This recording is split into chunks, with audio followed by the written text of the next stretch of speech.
So obviously, one of the big talking points with you coming into the season is you're going to be asked to do more, and you're going to, your role is going to grow and expand. I wonder how you've approached that in the off season, and how ready you feel to take on even more than what you were doing at the end of last season.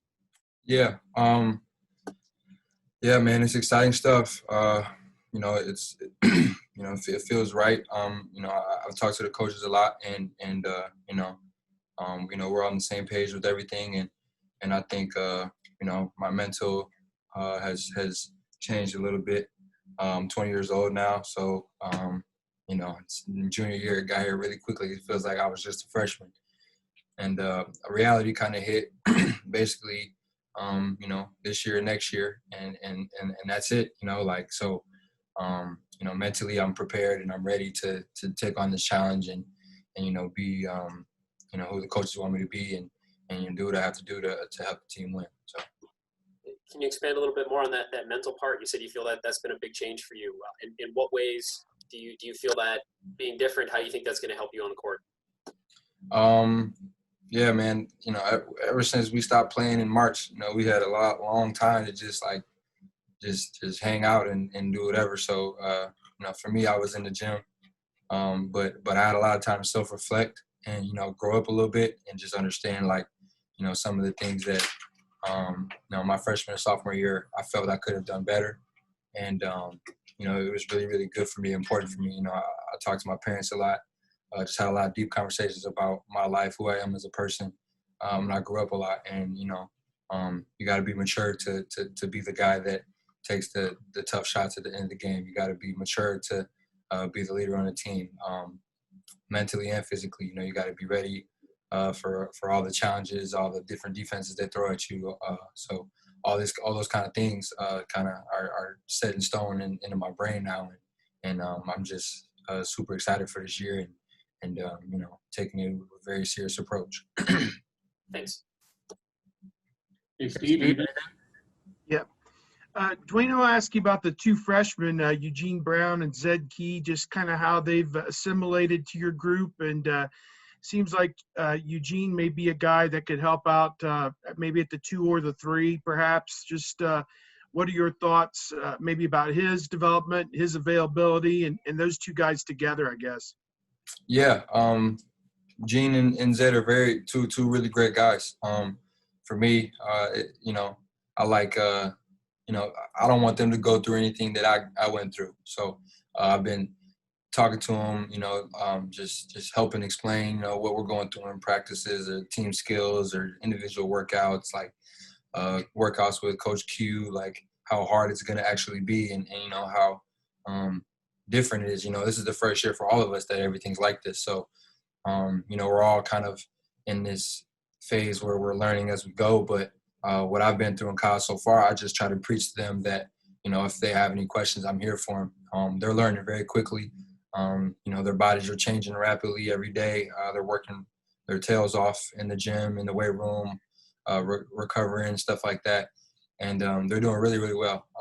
Like CJ said, Gene's really tall. I didn't think he was that tall when he first got here, but he's definitely a taller wing.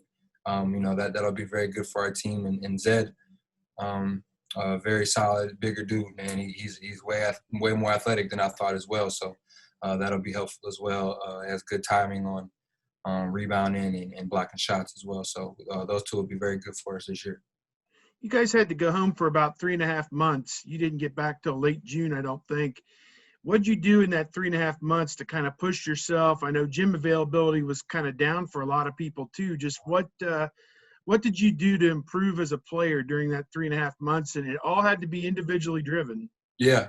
So me and my father, he had his basketball career as well. So he's been my basketball trainer my whole life. We were fortunate enough to have a full court gym actually going back home. Just for me and my cousin and my dad. So, we were in the gym. I took a week and a half off, just got my body back to normal, ate some home-cooked food, home-cooked meals, and then we got back to it. One of the main things for me coming into this year was I needed to be stronger. I needed to be able to, control my body and be able to take hits from bigs or get over screens, be stronger, and all those things. Defensively, everything. So, I definitely talked to Q and got a workout regimen going. We had a weight room in there as well. So, I was in there every day, man. Every day. That was our routine. Twice a day, maybe sometimes 3 times a day. Go back towards the nighttime. But we were working. So that was really good for me. And I feel like I got a lot better during that time as well. Had a lot of time to watch film and just break down my game and what I was doing good and what needed some work. Thanks. Yep. Okay, Colin or Tony, either one. You mentioned you trying to be the player your coaches want you to be. What is that? That's some stuff, we talk about. We'll keep it in here. Everybody's going to be able to, see what, coach wants to do and what we do as an organization, as a team here. If they ask me to score 20 points, I'll go out there and try my best and hopefully do so. If they ask me, they need me to pass 10 assists and, try to go do that as well. So, these things are just everything I'm just working on, trying to just round my game out.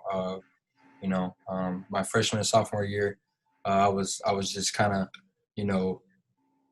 fixed on this scoring deal. That was my main goal. Like that was just, I'm wired to do that. That's what I've been doing my whole life. So, obviously, finding other ways to affect the game, whether it's just my presence on the court or it's me passing the ball or it's me being the communicator. All these things go into it, and I think that that's what I've been working on. This off season to become a better player all around instead of just focus on only scoring and stuff like that. Does that rewiring have to come? Is that just with maturity, or is that something that you actually focused on and worked hard to be more than just a scorer? Yeah, I definitely think it's a little bit of both. Like I said, over the summer, I got to watch a lot of film. Like I just, going to the basket, seeing 3-4 dudes wall up and contest my layup, floater, whatever you want to call it. Like, the easier play would be to kick it to the 40% Andre Wesson in the corner. Like, you know what I'm saying? Like, just little stuff like that. It's just, it makes the game easier for me, makes the game easier for my teammates. And, the more I do create and, now they got to be honest. Now they got to be, fair. And it's not just worrying about me going to the basket and everybody sucking in and then I'm just still throwing up some crap, you know what I'm saying? So all that stuff was like, it was hard for me to understand during that time. And, still to this day, I don't know why, but, looking at it now, I have a totally different view on it. And I think that's for the better. So. Thanks. Colin, we got time for one more if you got one. Who sparked that mindset set change in you? Is that you, your coaches, someone else? I just think that a lot of the guys that I see at the next level are able to do a lot of different things. The guy like Stephen Curry, for example, he's one of my favorite players in the NBA. He, can do everything on the court. He's a great shooter. He's a great passer, a great ball handler. He reads decisions very, very well. Kyrie Irving the same way. Kemba Walker the same way.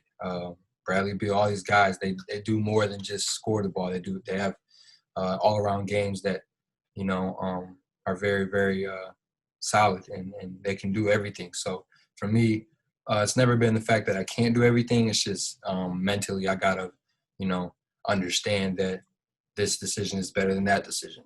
It's just basketball is a game of choices. What choice are you gonna make? So am I gonna kick it to the corner? Am I gonna read and pass and give it up this possession and next possession maybe I keep, like, it's just a bunch of game of choices. And I think watching film, like I said, over those months off that we had, it was really big for me. CJ McCollum was another big guy that I watched a lot in his decision making.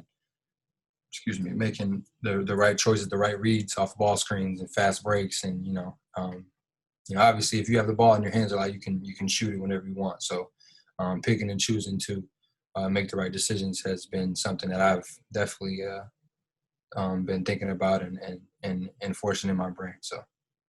This one. Okay. Thanks, Dwayne. Thank you, We'll be guys. right back here with Coach. All right.